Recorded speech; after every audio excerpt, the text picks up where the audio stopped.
Nagalit si Jonas dahil sa pagkahabag ng Panginoon. Sumama ang loob ni Jonas dahil sa pagpapatawad ng Panginoon sa Ninive at galit na galit siya. Sinabi niya sa Panginoon nang siya ay manalangin, "O Panginoon, talagang hindi ako nagkamali nang sabihin ko noong naroon pa ako sa aming lugar, na kaaawaan mo ang mga taga Ninive kung magsisisi sila.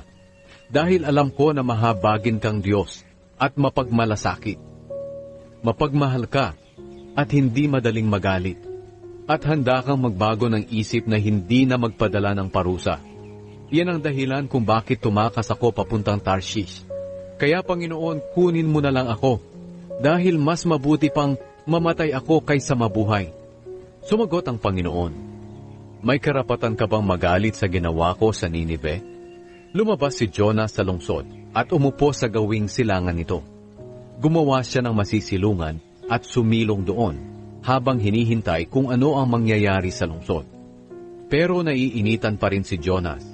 Kaya pinatubo ng Panginoong Diyos ang isang malagong halaman na lampas tao upang maliliman siya.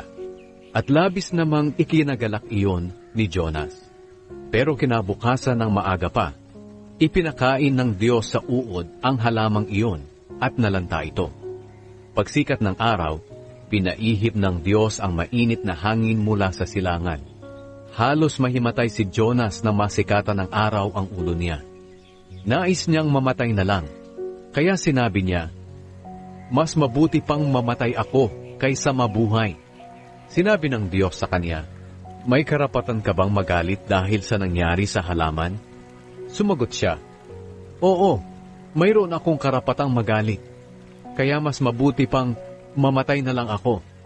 Sinabi sa kanya ng Panginoon, "Nang hinayang ka nga sa halamang iyon na tumubo sa loob lamang ng isang gabi at nalanta rin agad sa loob din ng isang gabi, kahit na hindi ikaw ang nagtanim o nagpatubo, ako pa kaya ang hindi manghinayang sa malaking lungsod ng Ninive, na may mahigit 120,000 tao, na walang alam tungkol sa aking mga kautusan, at marami ring mga hayop?"